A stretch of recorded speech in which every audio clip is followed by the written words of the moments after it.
Hi, my name is Caleb, and welcome to Finleycraft. In this corner of my channel, we're going to dive into the automotive world.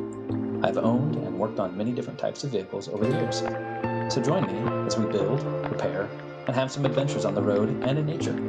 I hope to earn your subscription, and please like and leave a comment. All right, it's time to take the body off of the frame. So in order to do that, there's a few things we have to do first.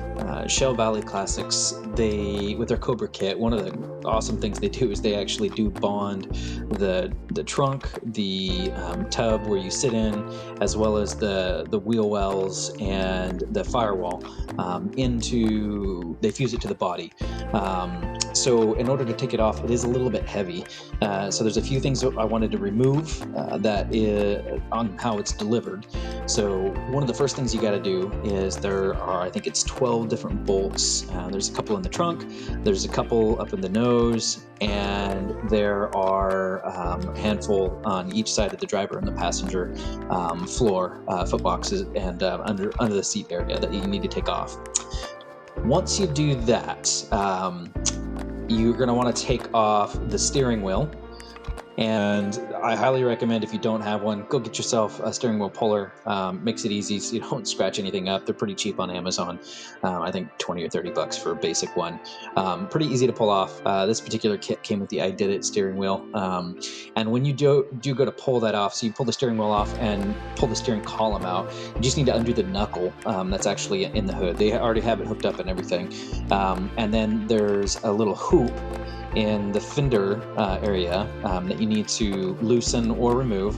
And then under the dash, there is actually a U-bolt that holds it together. You're going to want to remove that U-bolt completely because of the wiring harness that is on the steering column. If you don't, you're not going to be able to pull it out. So, and you don't want to damage that wiring harness that's on the steering column. So go ahead and pull that U-bolt out. And then once you do that, you can pull the whole steering column out. Once the steering column's out, you can take out the dash panel if you want. I did because I wanted to take off the windshield as well, just to make it lighter. It definitely is not an easy task to take the whole body off. You're going to want 4 strong folks to do that are moderately tall to get over the engine bay, especially.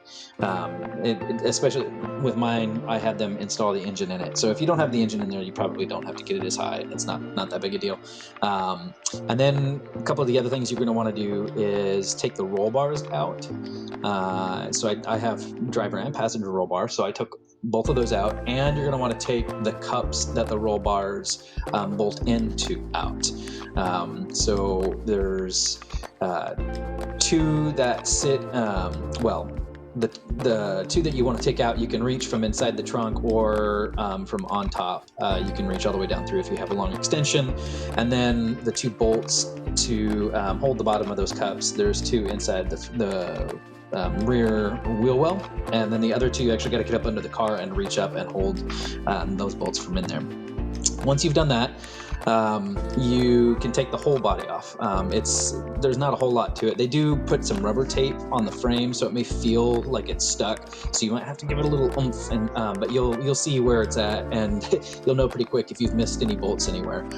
Like I said, I think there's 2 in the trunk, 2 in the nose, and then there's 8, I think, in the cockpit. And so what I did was actually numbered each one, put some blue tape around them, because they're a little bit different size, and kind of, some of them you have nuts on the bottom, the others are tapped in. So it's just nice to kind of keep track of all that, and that's just kind of how I work best. So once we did that, we were able to lift it all off, move it over to the side. I did take the trunk off, as you can see here, just so it was easier to get inside, because holding it up the whole time is kind of a pain.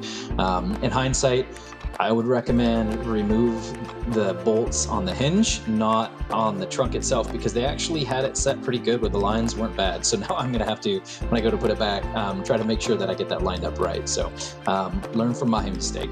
And then I also took the doors off, just again to make it lighter, but the reality is those doors are only about 15 pounds each, so it's not a huge weight savings, but it is a weight savings. So, and they were easy enough to take off. So, but that's about it. So when kind of doing a walk around, you can see what all this looks like when the top's off. Well, that's it for now. I hope you like it, and yeah, leave a like and a comment. Let me know below if there's anything particular you'd like to see. But what I'm going to do going forward is I'm going to take release videos in stages of components. So I'll probably do one for the brakes and one for the drive line, the fuel system, radiator, what have you, right? Wiring, all those. So you might see some pieces in there that I haven't discussed yet, but I'll kind of dive into each one of those and how I set mine up. All right, well, thank you for joining me today.